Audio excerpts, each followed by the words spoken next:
Welcome to the Awakening Podcast. You can find all our episodes on awakeningpodcast.org. Before I start speaking with my good friend Daniel, I'll just let you know what I'm doing. I've got 6 podcasts. You can see the pictures behind me. If you're watching, I suppose I should mention them for those that are listening. You've got crypto, you've got meditation, learn Polish, speaking podcast, and the Podfather helping podcasters. And you'll find everything about me, all my businesses, scan the QR code or go to roycollin.com. And I actually must thank Daniel for that because he said, or Arnold for that, because he said I usually just rattle off, and with my Irish accent I go 90 miles an hour. So thanks, Arnold, for kind of reminding me to slow it down. And concentrate, because you called me Daniel now twice. So it's like, Yeah. Sorry about that. Yeah, my son is Daniel, for those that don't know. So yeah, and yeah, of course, as I was preparing today, he's skiing and he's ringing me and talking to me, all excited. So, hence why I probably called you Daniel. So how are you this week, Arnold? I'm great. Thank you very much. Lovely to be here again. Yeah, no, look forward to it as always. So we've got a lot to cover. So I suppose portraits. I mean, I've done my bit for the world, and but I see a lot of the stats because with different countries they're dropping in everything. But I'm not sure where you're going on this one. Well, the fertility rates, well, actually, I'm not contributing to that because I got no kids. So I'm sorry, guys. That's you're so happy, Arnold. The numbers in Europe actually are declining, and they're declining quite rapidly. A country like Norway, it's now 1.43 children per woman. Now you're saying, oh, that might be okay, but the replacement rate is 2.1 children per woman. Yeah, so we're under. If you're at 1.43, you're under the 2.1 which is needed, which means that in a lot of countries, if not most of the countries in Europe, your population will decline. And that, that will create a lot of problems. And in such a way, which is quite interesting, a country from Hungary announced this week that apparently they saw those numbers as well. And they said that if you are a mother and you have 2 or 3 children, you will get a lifelong exemption of paying tax. Yeah, paying income tax. So if you get 2 or 3 things, so they do everything that people will get more children. And how is this related? Because I know in a lot of the European countries, but they're allowing a lot of different nationalities in, and some of them are having 8 and 10 kids, but they're not integrating with the society, and they're causing problems. Like we spoke about Sweden, what's going on there last week. So are they open? Is that offer open to the locals, or is it to anybody? Well, apparently they, well, and I'm assuming that, but apparently they check the number of people who are officially registered, because otherwise you cannot come to those numbers. So what you're saying there is absolutely true and worth looking at it. But there's another thing which is not mentioned in those data, which I like to add on top of what you just said, is what about the vaccines? The vaccines might have a huge impact on the fertility of women, which is actually, I think, already proven. Yes, it has been proven. Yeah, there's lots of people shown If you see 19 that it has an impact, and they're all rolling out, well, like a cancer vaccine and all kinds of vaccines. So it's not only like I don't want any children. Maybe it's also like I cannot have children because of some reasons. I mean, well, that's, yeah, I mean, just from all the people I know that, like, when I grew up, I think you'd never hear of that problem, but no, lots of people want to have children and they can't. So, yeah. So One that I want to touch on, which is kind of just on the list this week, is the Epstein list. So, they're talking about this for ages, why it hasn't come out. I mean, what some are saying is, let's look at the ones that are doing repeat journeys, not ones that went there once, because perhaps they went there and went, ooh, don't like what's going on here, and got out and never came back. But there's some people they were like constantly. But what I found very strange is it was kind of released to influencers. So the whole thing is kind of like a joke, even though it's an extremely serious thing. I mean, we know there's millions of kids being abused. And I actually, like, a lot of people are aware of Jimmy Savile in the UK. He was like a most famous guy. He would have been viewed by like 20 to 40 million people weekly because he had a TV show. He was on Top of the Pops. He was on Jimmy Fix It and all that. And he was like hanging around with Prince Charles, with Margaret Thatcher. And when you deeper all of these political people, they're all involved with it as well.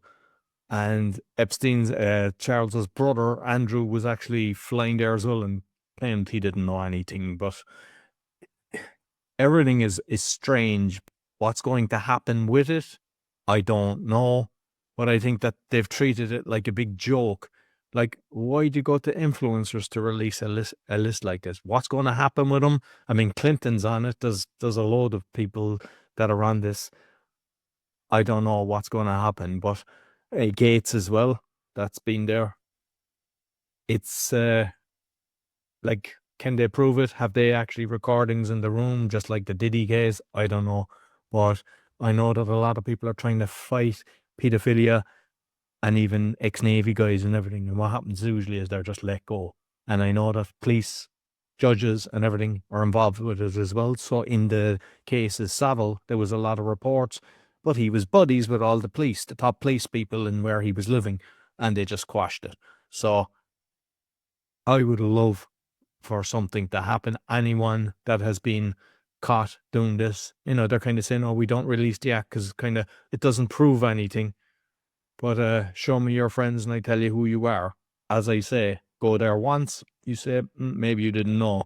But if you're going to a pedophile's island 10 times, yeah, you're not going there for a party. You're, so yeah, that's just my kind of take on it. I think it's very good that you point out to the fact that that's what I saw is like a few of these influencers that get the report and they're dancing in front of the White House. They're really jumping and dancing and like, oh, this is so great, whatever. It's like, yeah, but what if your child was there? Like, how many people, their child were abducted, they never saw him again? This isn't something to be made fun of. Killed or whatever. I only once listened to an interview with a lady who had been there as used by these pedophiles when she was young. After 10 minutes, I had to stop. I couldn't listen to it. It's like that she's still there and sharing her story is incredible. It's like, so the victims and the people who were being used there, and you're jumping up and down. Look what a great report I had. I'm like, you're totally nuts, eh? And that is this world. It's an upside down world. It's like, oh, it's all great, it's all nice. Yeah, but imagine you were there as a victim, yeah, as well. Doesn't matter whether you're a girl or a boy. All were used. Yeah, I think it's the most awful thing you can do to a human being. I had an interview a few years ago and I didn't release it because the guy he's an ex-police officer and he interviewed a lot of people, helped a lot of people. But I think now with the enhancements that are available, I'll try to get it out. I'll try to get it out this week now that I've mentioned it. And one of the girls, like, she's talking about, like, the grandmother was selling her off to these kind of rich people that go there and all the different things she witnessed, and talking about they throw babies in a pit alive. Like, I was crying. when I was doing the research for this, it was so disturbing. And it was like, the thing is, I remember one of the guys that I was doing a show with kind of weekly, like what we're doing.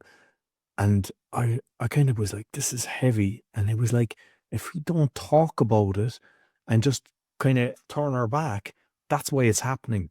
So even though this is very difficult to listen to, we have to actually expose it and put it out there. And when you know of something that's going on, or you know there's something, don't assume your next door neighbor or somebody else is going to do something. You be the one to actually bring it to air.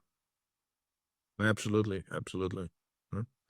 So I know AI is your baby. We always have something on AI, so we can't let a week go without AI.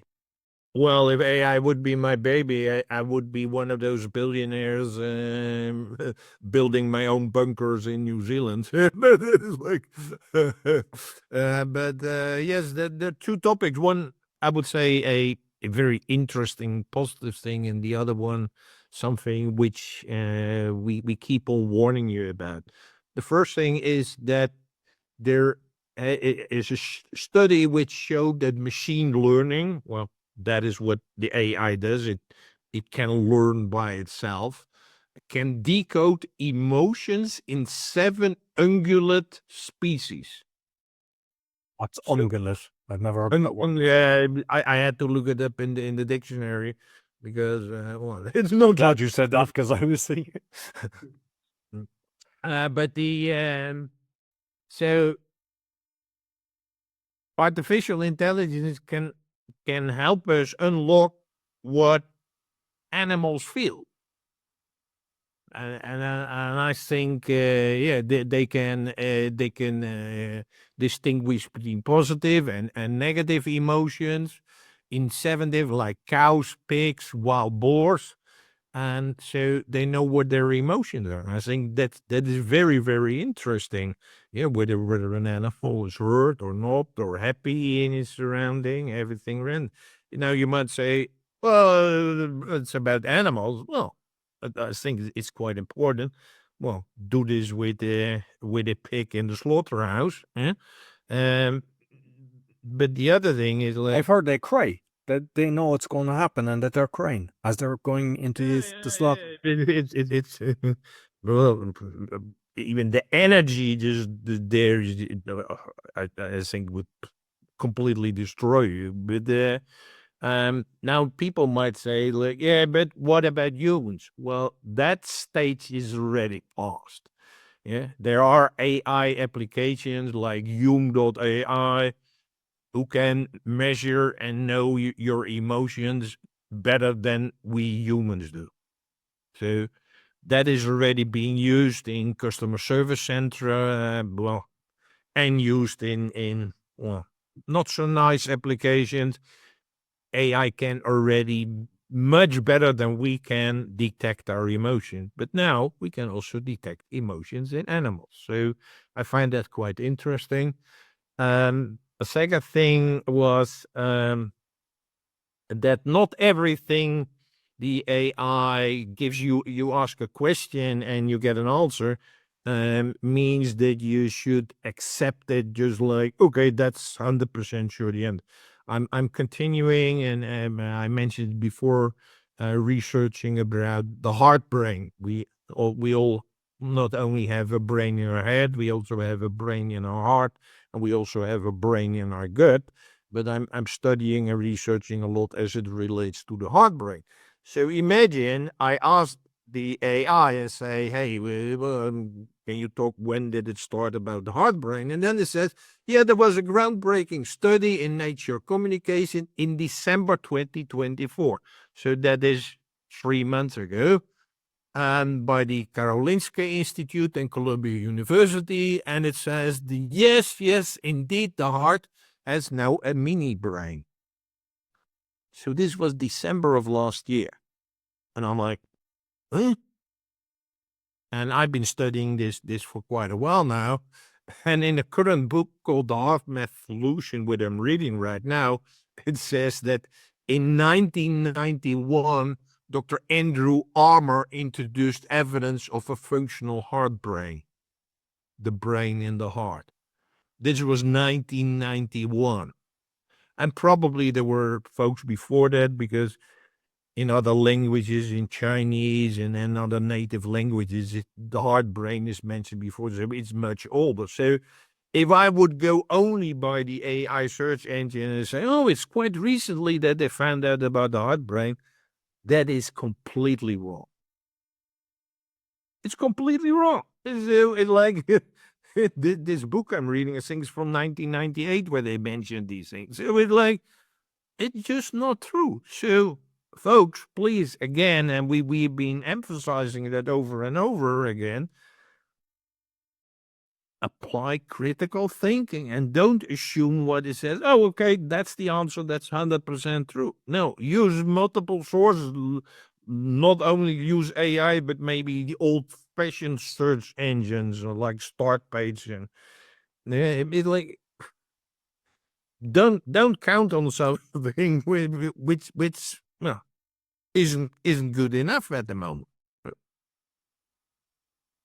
Well, you usually cover the AI. I like to cover a bit of health things because I think it's important. And this is one with the toothpaste. And there's color coding, but the AI, all AI, because I've got a few different ones that I use, they all say, oh, it's just it's not true that the colors mean anything. It's to do with the machine. So first of all, I'll give you what the colors coding at the end of the tube mean. Green means all natural ingredients. Blue means natural ingredients with some medicinal additives. Red means a mix of natural and chemical ingredients, and black means all chemicals. And I became aware of that years ago. And I mean, like, fluoride, loads will say, oh, fluoride is very good for you. It's not.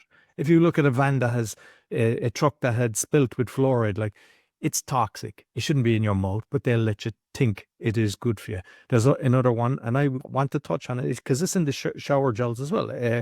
Sodium lauryl sulfate. That's kind of like the foaming, you foam the hair and everything. It's kind of, apparently is a degreaser, and it's not healthy as well. And there's other things. Try close and banning many products for hormone disruption, and antibiotic resistance risks. So if we look at it, we had a call before, and I asked you to grab your toothpaste because I know by looking at it and checking the ingredients on other ones that the black is toxic and everything. So I go for the green. I'll put it up to the screen so those watching on YouTube, this is a different toothpaste, so it's one that I use. And Arnold's one is not at the end. So the claim on all the AI is it's a manufacturing process, and it lets them know where to cut the thing. How come yours isn't at the end? It's actually in the box. So if you go away and do a research, you can send me a million things that say why this isn't true. But my experience in life is everything that they remove and tell you, hey, this is good. Like, they'll tell you 5G is good. They'll tell you microwaves are grand.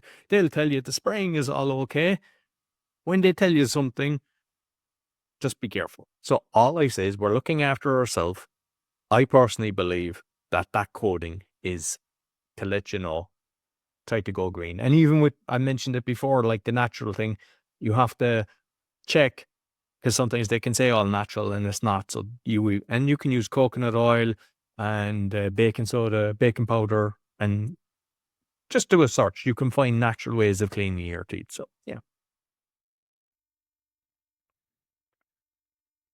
Next one, like we finished on it, I think, last week, Romania, because there's so much going on there, but there's a few things going on. So I know that you're close to heart with them ones. Yeah, and just not because I live here and because I think it's in well, let's call it an example of what is already and what is going to happen in a lot of other countries. So it's not an isolated case. What happened is that, well, there were presidential elections in December. They were canceled because the guy who won, well, apparently was not someone out of the establishment.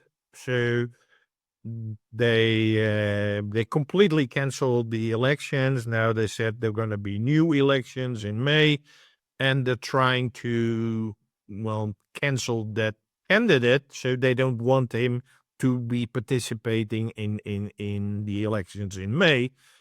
And what happened is this week they arrested him. They arrested the guy. They brought him in police. It was a whole day with the prosecutor and all kinds of charges. And I don't know, whatever. But in the end, he could face like 20 years in jail. So this is not child's spiel. It's really, really quite impactful. He's not allowed to leave the country.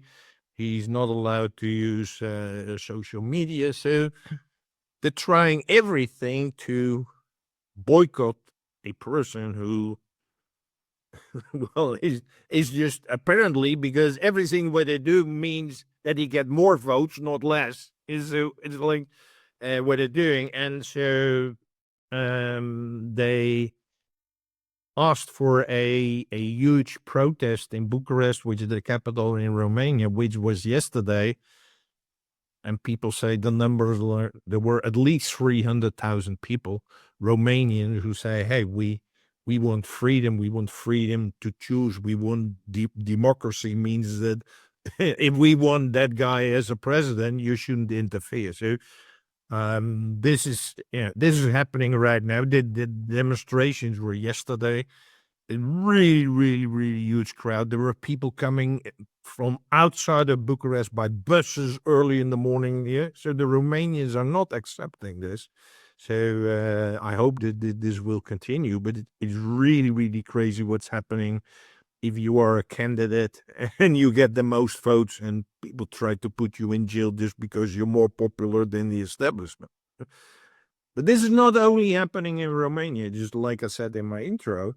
There were this week protests in Greece, in Athens, Thessaloniki, which is, I think, the second largest city in Greece, about a train accident a year ago where 54, especially students, young people, died.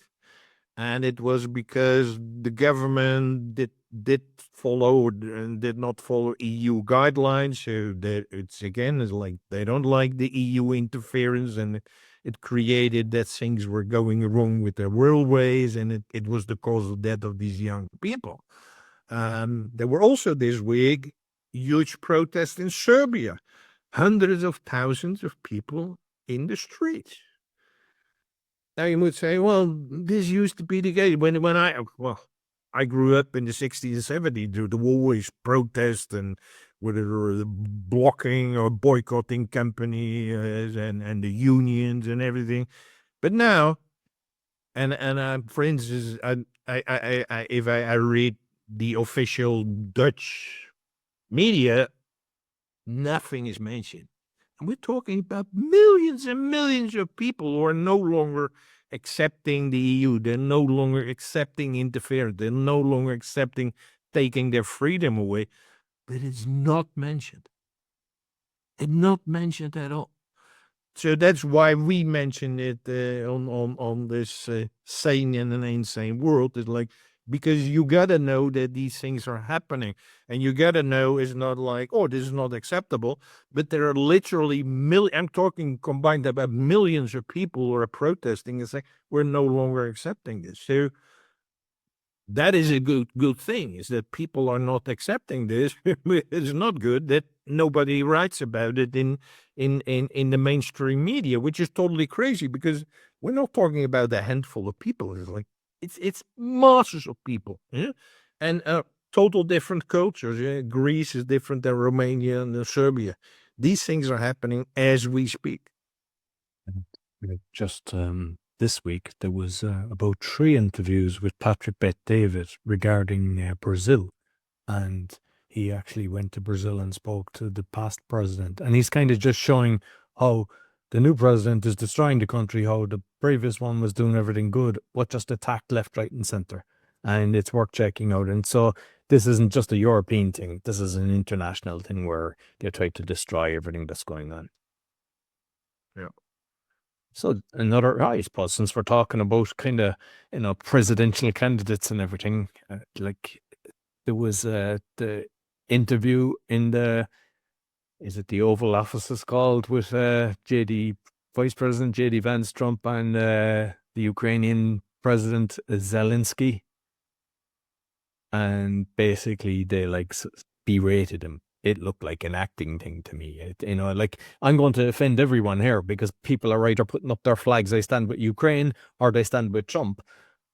And it's all a distraction. I mean, if you look at both of them, they've both been found guilty of things. But one of the ones, I had heard this a long time ago, that Zelensky he's kind of funded by a billionaire, IHOR, Kolo Moisky. So big connections there. But there's the Pandora Papers, where we've heard of the Panama Papers, and there was other ones as well. So he's connected with this. So, lots of assets kind of in offshore accounts, just like the warmonger Tony Blair for the UK listeners. I mean, they're well aware of all this. So he's kind of like supposed to be anti-corruption and everything. And it looks like a pony show acting, but unfortunately, I mean, I've got Ukrainian friends, I've got Russian friends.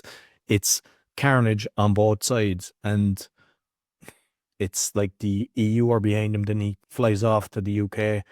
But there was one screenshot I saw, and I just said, they both look like they're just acting. And would you bring a leader into the office and have the press and just kind of do that? Like, that's not normally how things done. Just like I started off with the Epstein list. Oh, let's give it to the influencers. Would you bring in a leader, sit down? When did you ever see that before, where you're having a debate where he's coming in going, please, sir, can I have some more? And you've got the press, and then they're going, here, don't you have a suit and all this kind of thing? Like, it doesn't, it smells raw. So Yeah. either side, you have a belief. Well, what I found is like, and again, I'm not choosing sides. I think all of them are crazy. But it's like, it appeared that Zelensky was the only Ukrainian guy in the room against 50 Americans who had an opinion about him. So it's like, why didn't he have his foreign minister or a spokesperson or someone else there to help him? Whatever. It was 50 against 1. I'm like, that's not fair, eh? And also not natural, because why would he go there just by one if it would be a room with 50 guys who want something to ask? It's like, normally he's got his advisors with him as well, huh? And I mean, we've all witnessed all the different wars that are happening all the time. When do you see that a leader of a country just flying around doing the tour of the world? I mean, if everything was as it is, and this guy's doing a tour of the world, going to BlackRock, going here, going there, would you not take out his plane? That normally happens to a lot of the good leaders, and it it doesn't make sense. He's more in different countries than he is at home. The whole lot. I think that there's a level above pulling the strings. We're looking at, in every single thing that we see, is you're on the left or you're on the right. You have an opinion, and everyone is just barging at each other while they're putting toxins in us on this side. And I think it's just all a distraction, and we have to focus on what is actually happening to us. Absolutely, absolutely. So, regional seed banks. Yeah, I found among all of this shit, there was a very enlightening interview with a lady called Jill Wagner. She's a forester in Hawaii for 30 years, so she's a lady who knows what she's talking about, and she is creating regional seed banks. As you might know, there are, I think, at least one, but there might be two, like, global seed banks. I know one is, I think, in Norway. I've heard of the one in Norway. In the mountains, whatever, and they collect all the seeds or whatever. But what if they're, well, like in Hawaii, there were fires, well, like now in California, but like floods or droughts, like what they have in Africa, and it's like, hey, it's like there's a fire. It's like, means your seeds are also gone, because the soil, everything is gone, or use floods, whatever. But if there is no seeds, they cannot grow anything, and that's true for all of it. There's no food. There's no food for the local community, but a lot of these entities, they grow for a larger market. So what she is doing is she creates regional seed banks called seed arcs, and it's, well, those things like the one in Norway cost hundreds of millions of dollars or euros. But she has something which is a couple of 100,000, and it's basically a, let's call it, refurbished container. So it really shows she is teaching and she is rolling out whatever these things in Africa, in South America, so that people can have their own seeds, their native seeds, but also crop seeds, inside of those containers. So I thought is really, really cool initiative. So this lady needs all the support. Jill Wagner, I listened to her interview on Brain Force Cafe. I highly recommend that podcast by Dennis McKenna. And I think it's a really cool initiative, which we all should do, because, well, with all these fires and floods and things which are happening all the time, we really need seeds, folks, because in the end, we got no food if the seeds are gone. Plus, don't think Norway is for the people, it's for the global elites. They're looking after themselves. And Yeah.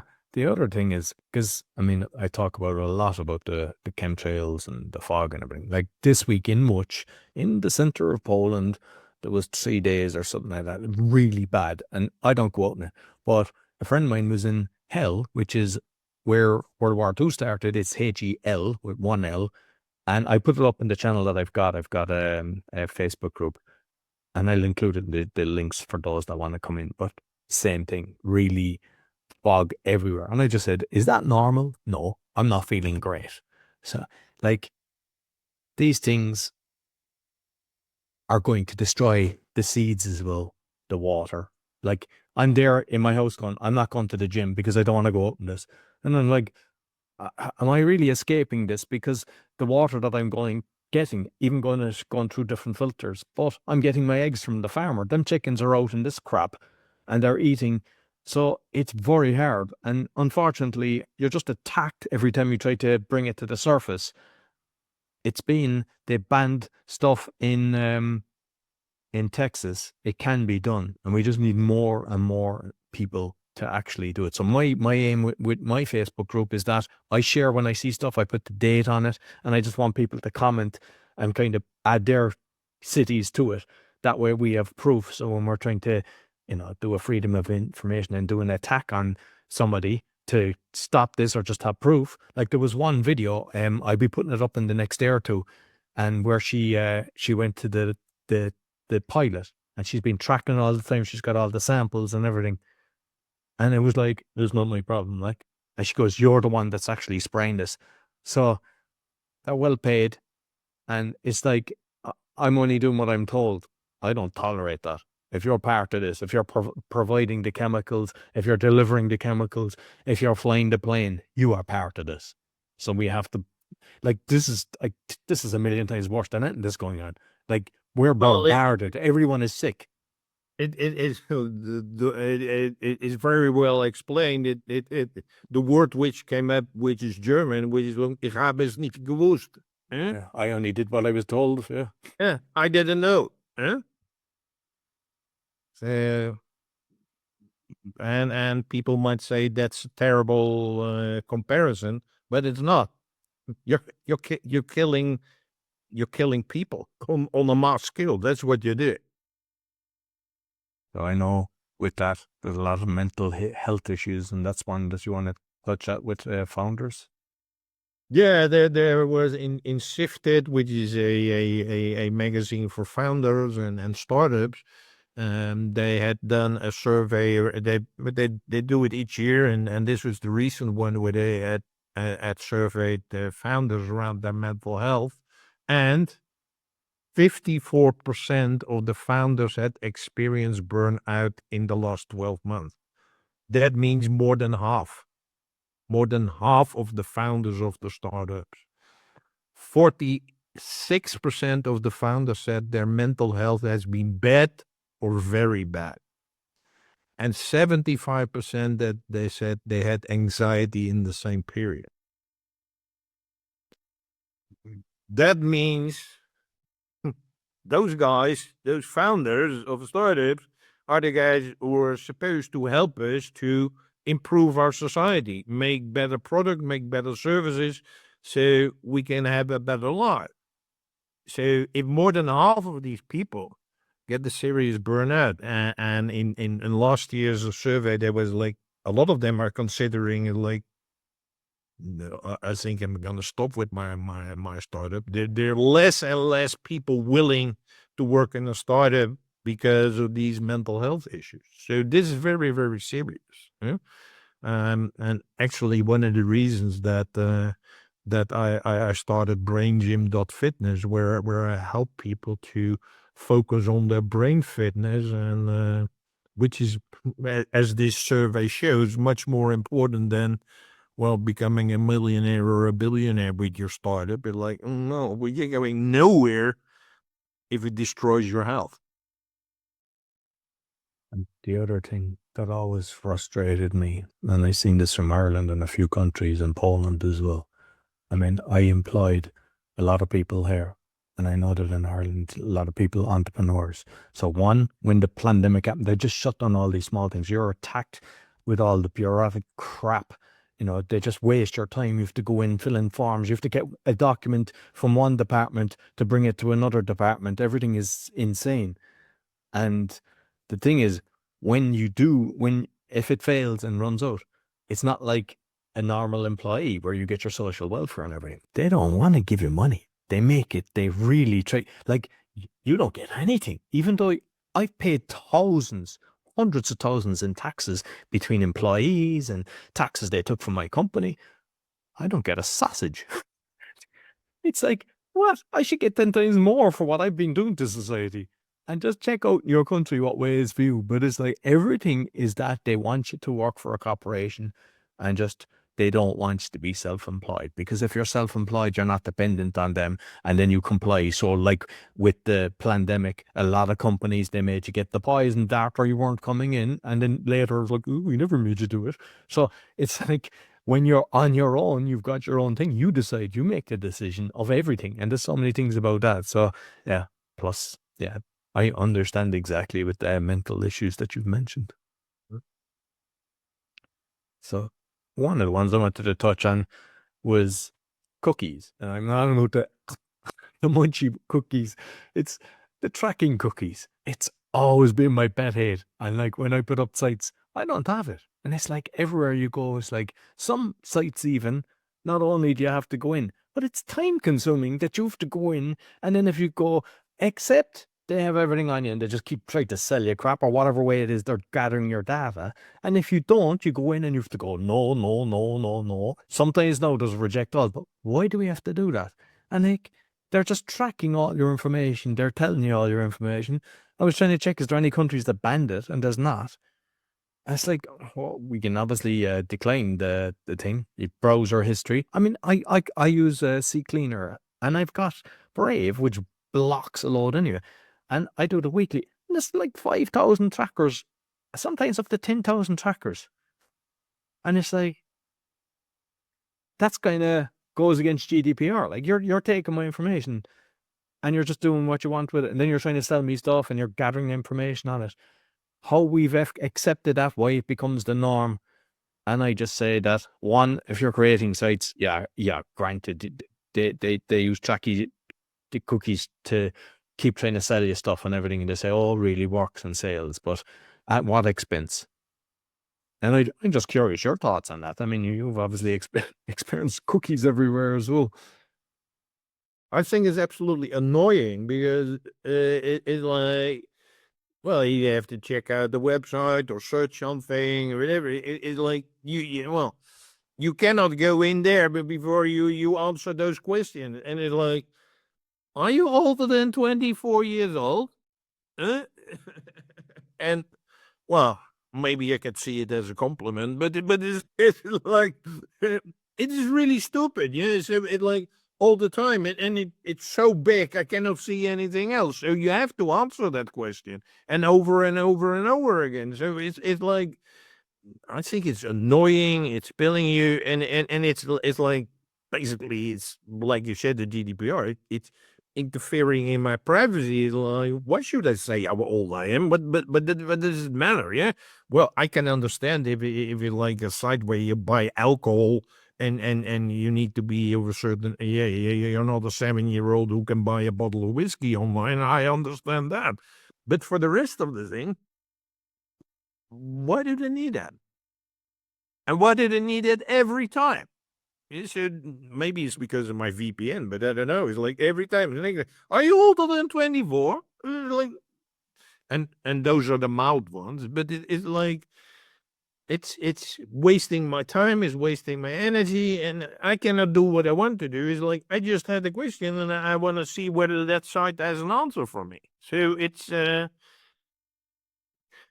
So instead of a lot of things, it's like that also creates that people are more and longer at the screens because it takes time. If you go by a day, it adds up. It really adds up.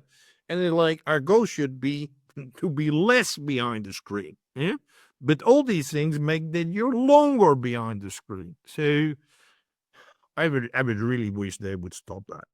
And when I do the sea cleaner, the problem is I'm removing the cookies and everything, but then I have to re-log into all the stuff, which is all more time consuming. It just, and the other thing is the reCAPTCHA, I think it's called, where it's kind of like prove you're a human. Yeah. I had heard that's for training AI.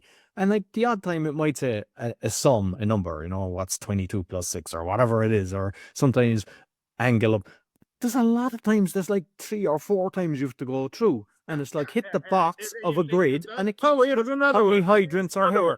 and it's like a minute. You're like, and then you go in again, and you have to do something else, and the next stage when you want to purchase or do whatever, same crap again, and it's like, yeah, they're just distracting us, wasting our time, and yeah, that I understand that supposedly people think it's to stop the AI and bots and stuff like that, but it's really making us waste our precious hours and minutes. Yeah, but basically that shows that we are doing the work.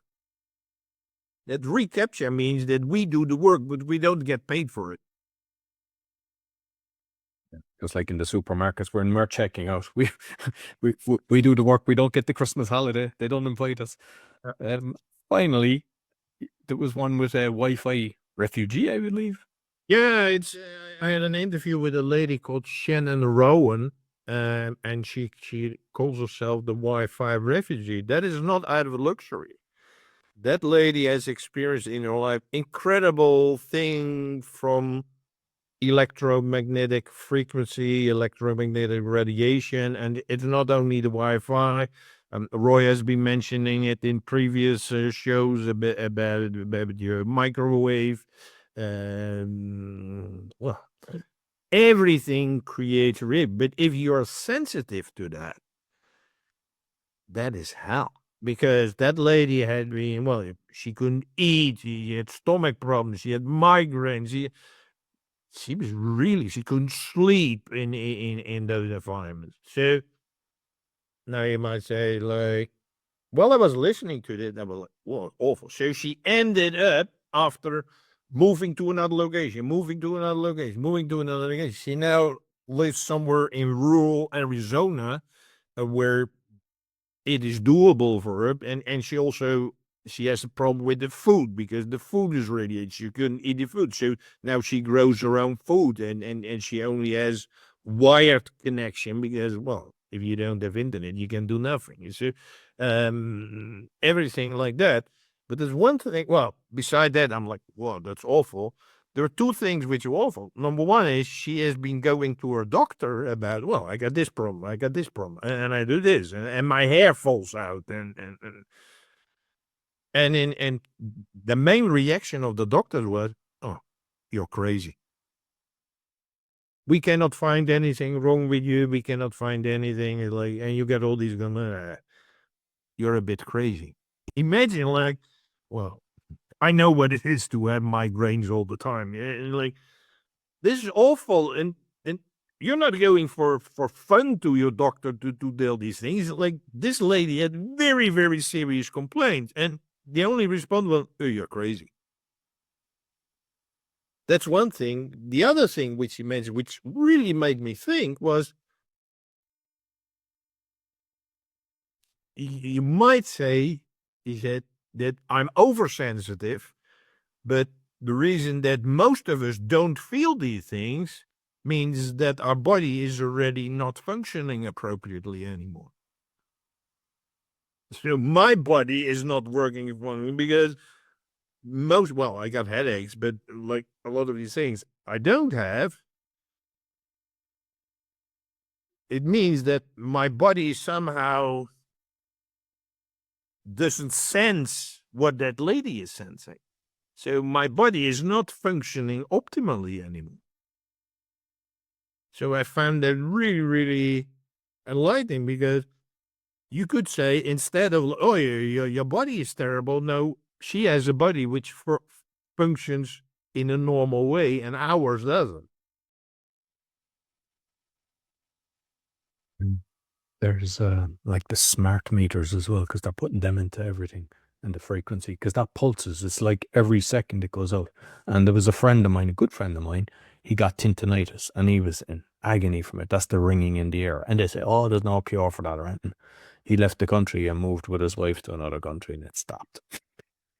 Because sometimes in the reception area or whatever, in apartment buildings, they could have a whole lot of them. And what amount of. And the same with the 5G. I mean, they're on the roofs of a load of buildings. They're hidden in the churches. They're in the signs of shopping malls. They even make them look like trees and cactuses and everything. And they're all frequencies that are deadly to us. So just be aware. So listen, Arnold, as always, very good. But you might just, because we don't touch on what with the Brain Gym Fitness, what people can actually find it and how they can contact you. Yeah, we try to have some positive things too, and some things to look out for. But the main thing in this insane world where we're trying to be sane, you need to work on your brain fitness just as you're working on your body fitness. And that is what I'm doing. I'm providing a 15-week training program to get you up to speed with your brain. Basically can deal with everything which is happening in the world and keep it functioning at the right level. And we have some videos like about emotions, like relationships, about your uniqueness. So that you can find that at our website called braingym.fitness. Thank you very much. And you'll find everything about me for those watching on the YouTube and Rumble. You'll find it there. And if you're on YouTube, I'm trying to grow my YouTube channel, because I've been censored left, right, and center. So subscribe, hit that little bell, because it brings the videos when they come out, or any of the other channels as well. And just give it a little thumbs up or a comment. You don't have to agree with us. Just even comment on things. Once you're not abusive, it stays up. I'm all open to conversation. And you'll find the 6 podcasts and everything at broadcon.com. Until next week, take care.